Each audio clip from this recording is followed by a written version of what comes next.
So Devil May Cry 1 did really well when it was released, so naturally Capcom wanted to capitalize on the hype of this new game and quickly greenlit a sequel. You'd expect the director of the original, the one to birth this world, arguably this new genre that would go on to be colloquially known as character action, Hideki Kamiya, to take up the helm. Nah. Though this was no fault of his, Capcom just for some reason just got a random group of devs and started the game without telling him. Devil May Cry 2 is infamous for its rocky production history and the fact that nobody really knows anything about the original director and a good chunk of the game's history. In fact, by the time he was given the boot and Itsuno was brought in to finish the project, the only thing allegedly programmed was Dante's stinger attack. And this gave Itsuno only a few short months to put the game together and his dev team. I might be showing my feelings towards the game a little too early, but the reason I bring up the backstory of the game's creation is I find the development history the most interesting thing about it. But let's take a look at the game proper and see what Devil May Cry 2 has to offer. Dante is clearly still in the demon slaying business, but in contrast to the honestly pretty elegant intro to the original game, we get next to no context on what's going on until like Mission 2, where Dante takes a job from Lucia, a new character, and her mother to take down a business mogul named Arius who's been flooding the world full of demons, and Dante's reward would be a story about his dad. As a side note, she is absolutely saying Sparta instead of Sparta here, and that just makes me think, where is my God of War / DMC crossover? That business on PlayStation All-Stars doesn't count. If you'd expect a witty retort from our hero at any point during this adventure, you can forget that too, by the way. Gone is the playful, cocky demon hunter who can still take things seriously when necessary, replaced by this quiet, brooding skinwalker of a replacement. Granted, they did give him a sick jacket. He's also gained this weird coin flip gimmick when making decisions too, so I guess someone on the dev team got really into Batman when making this, and they were like, he's gonna be like Two-Face, but a good guy and cool, and he stays up past his bedtime, and listens to songs with swear words, and has a really cool jacket. I cannot emphasize how cool DMC2 Dante's jacket is, like, genuinely. But now I'm thinking about it, what I said earlier is probably the best way I can sum up how I feel about Devil May Cry 2 compared to the original. A skinwalker. It looks similar, acts similar, but you just know instinctively things just aren't right somehow. Combat and sword swings feel sluggish, environments are really large but have nothing in them, and Dante's guns are stupidly overpowered, although I believe this was done in response to criticism that guns felt ineffective in DMC1, despite the fact that guns were meant to act as a way to extend combos rather than being a damage source. That's obviously what the melee weapons were for. But here, using your sword just feels redundant now other than for style, but my brother in Christ, do you really care about optimal style ranking in DMC2? But to Devil May Cry DOS's credit, it does bring some unique things to the table. Dante has Devil Trigger right off the bat this time, which makes sense, it is a sequel after all, and over the game's runtime you pick up these amulets that can customize your Devil Trigger somewhat, and this is an addition that I genuinely like. You can, for example, choose between a faster run speed, flight, elemental properties like electricity or flame. Any chance for more player expression in combat in a DMC game is a really good choice in my book. Plus, the rolling / running on walls mechanic is neat. It's not super useful, but flinging yourself off the side of buildings is just dumb fun. As you can imagine, the boss quality has taken quite the hit too. The monkey boss exists? I mean, it's nothing terrible, but it's nothing noteworthy. But the boss afterwards, what's it called? Joker Glum? I mean, joke's about right. It's not hard, but it is really tedious. Shoot and slash till the tentacle dissolves, go up and smack the face until it shoots poison, rinse, repeat. It's a bit of a shit show. And speaking of bosses that are shit shows, the infested tank and chopper, arguably the two most infamous enemies in this game. What's the optimal strategy? Just stand there and sword slash the former, and just shoot the latter. Truly an in-depth representation of the dichotomy of man. Then right afterwards we get what I lovingly refer to as the Frankenstein Wallman boss. The first phase is about as engaging as the chopper, it's pretty much purely shooting, but the second phase actually surprised me by being decent. It's got good chances to get combos in, and clear attack patterns that are fun to learn and overcome. DMC2, I did not think you had it in you. I suppose in an attempt to differentiate itself from its predecessor, DMC2 only features swords as collectible melee weapons, with the exact same moveset included. No techniques or extra abilities you can buy either. You start and end the game with the exact same attacks, and the only differences between them are the weapon's reach and damage output. Vendetta is shorter and hits harder, and vice versa for Merciless, with Rebellion being a happy medium. And I'm not really a fan of this change at all. I definitely prefer how every other game handles it, where it is a fully different moveset with each weapon you collect. Rapid firing through some bosses again. The Moth one is proper doo-doo feces, but I like the Knight fella who owns the wolves we fought before. I think their name's Freaky? Is it Freaky?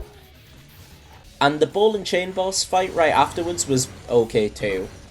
And that's two decent bosses back to back there. Don't go too hard, DMC2, you'll pull something, jeez.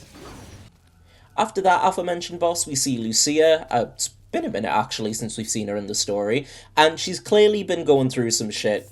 She's now afraid of her own power, and her mother asks Dante to help her, to which he agrees, of course after a coin flip. The fight against the big bad, Arius? Well... that's just a piece of crap.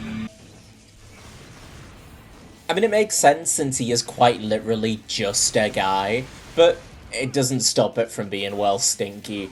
Lucia's a bit down in the dumps, bless her. She's learned she was a demon created by the fella, but Dante basically tells her, "It is what it is." And I do like that out of all of the bosses from the first game, it's Phantom that gets a cameo, lasagna fire textures and all. The idea of having to scale up this big business building overrun with demons is really cool too, but it's executed in a kinda boring manner with repeat corridors with next to no changes. The lift segments where it's completely crowded with demons I do enjoy though. It's just a shame the boss is an absolute buster. It reminds me of Boingo Boingo from Ocarina of Time, or is it Bongo Bongo? I don't remember his name. Hold on a sec.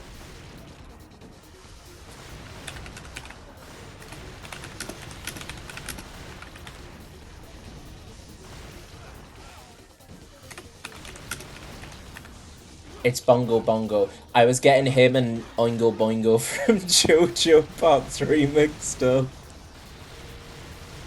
Yeah, it's Bongo Bongo. The hand guys, the big I'm keeping that in. Fuck you. The only difference is that boss is actually good, and this guy fucking stinks. Because it's just another shooting gallery, sadly. Although as a consolation, we do get the best cutscene in the game right after.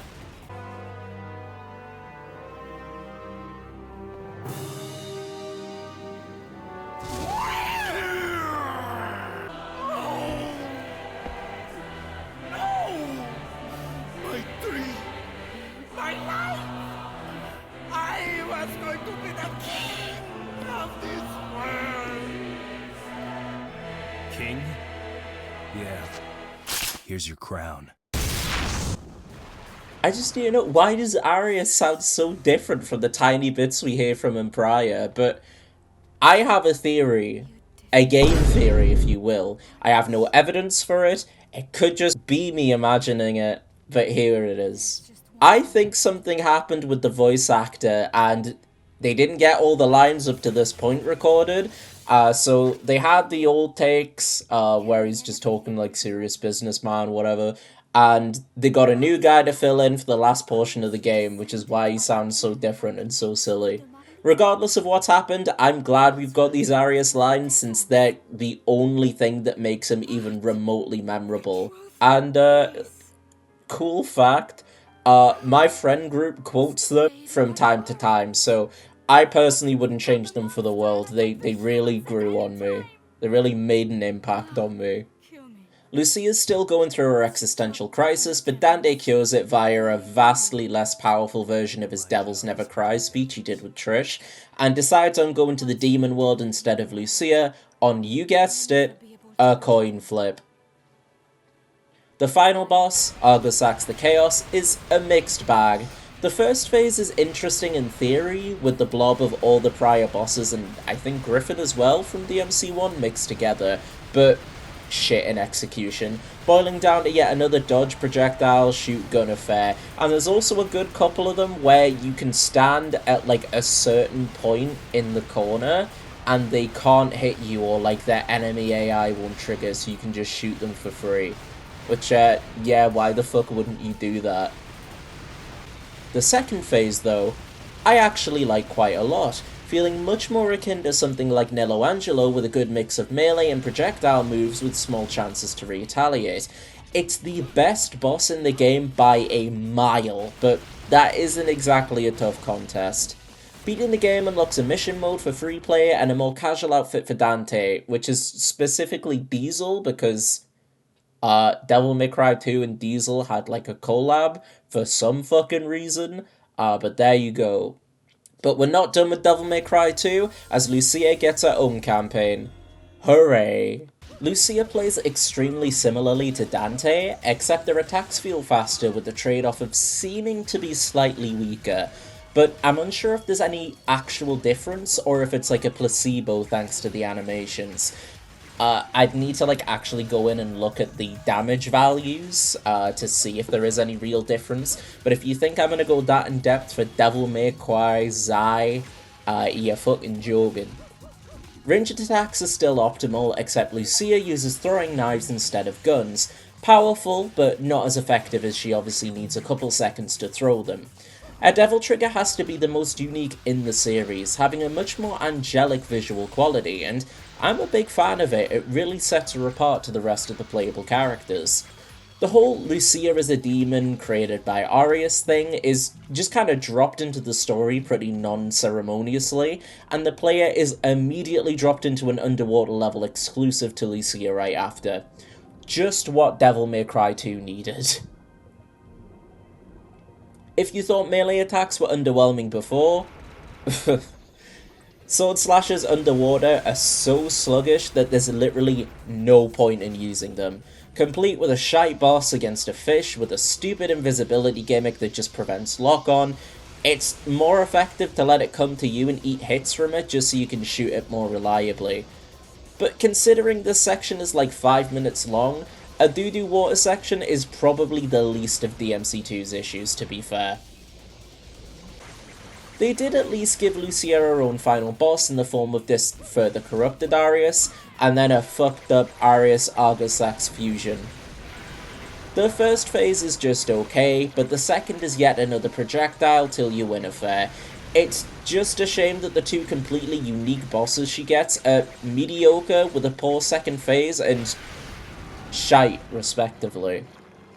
On the plus side, the extra little cutscene you get after Dante goes into the demon world, revealing that the two-sided coin was heads the entire time, is kind of sweet, and it does a little bit to kind of unify Dante's character with what comes before and after, where he is, at the end of the day, a good-hearted person. I did like that, but it's just a shame we get nothing else really nice with him other than that and the "here's your crown" thing.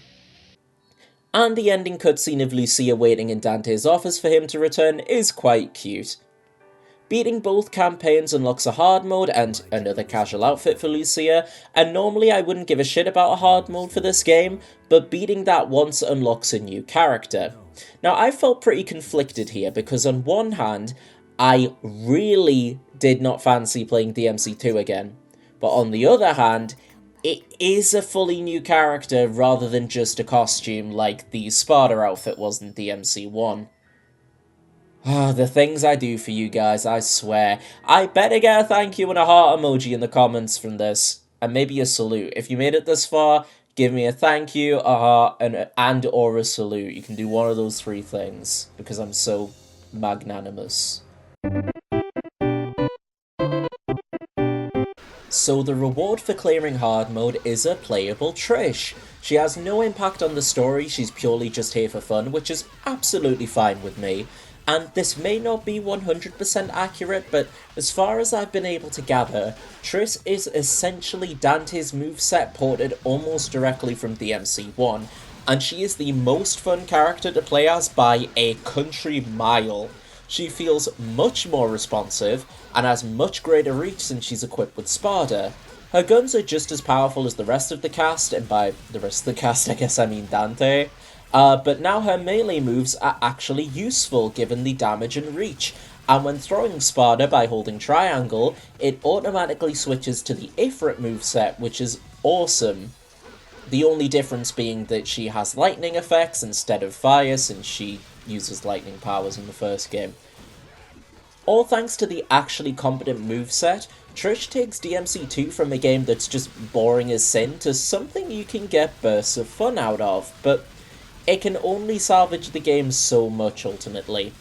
It's just a shame that unlocking it is such a goddamn chore.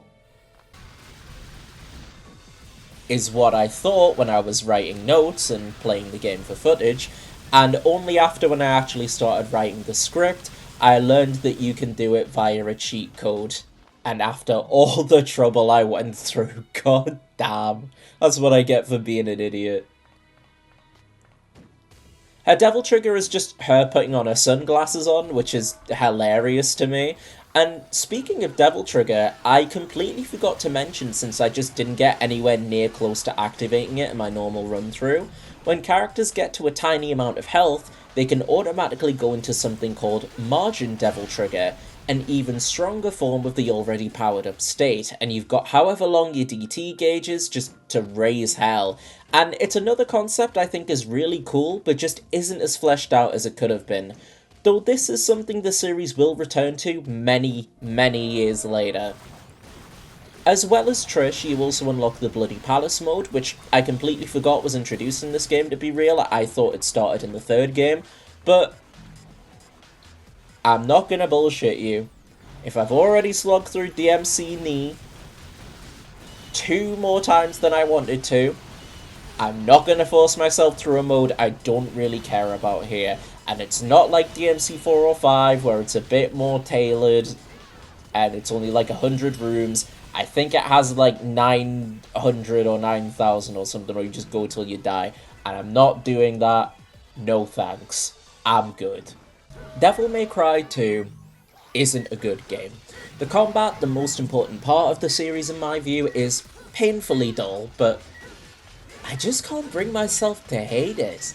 Part of me actually finds it impressive the game is as stable and, for lack of a better word, playable as it is, considering Itsuno and the dev team only had a few short months to salvage what they could for the game. It has concepts I do genuinely like, the emphasis on customization for the devil trigger, and I find Lucia to be a decent character. It's just a shame that since she was introduced in this game, she'll likely never get another chance in the spotlight again. I remember in the run-up to Devil May Cry 5 actually that they released a prequel novel that she was featured in quite prominently, and it actually gave me some hope she'd make a return or at least be featured into the story, but it wasn't meant to be. The parallel of being introduced in a pan game only to never really get a second chance actually reminds me of Silver from the Sonic series now I think about it, but at least he gets like spin-offs to be in, and poor Lucia's just got fuck all. Unless you're dead set on playing every game in the series, Devil May Cry 2 is one I'd say you don't lose anything by skipping, to be honest. It doesn't really have any major story significance, and the only thing it really does is based on, like, fan speculation. It's speculated that Dante's acting the way that he is because of the events of Devil May Cry 1, and he's realised that he's just killed, like, the last living member of his family. Well, not really living, because Nello Angelo is, like, an undead controlled version of his brother Virgil, that's really the only significance it brings to the table in terms of the wider DMC story. To be honest, the whole time I was playing, I was thinking about another game in the series entirely.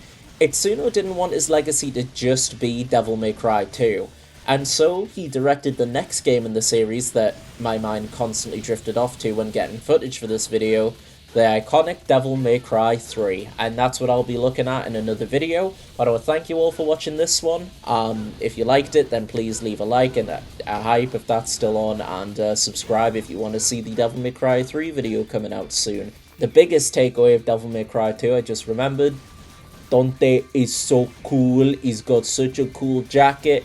He's got a whiffy hair. He throws off the building. If you want to have Dante DMC2 Dante actually act like himself, play SMT Nocturne and have Dante either on the PS2 or in the remaster, but you do have to pay DLC for that. I should do Nocturne also next time, not next time, but in general. And that's the end. Bye bye.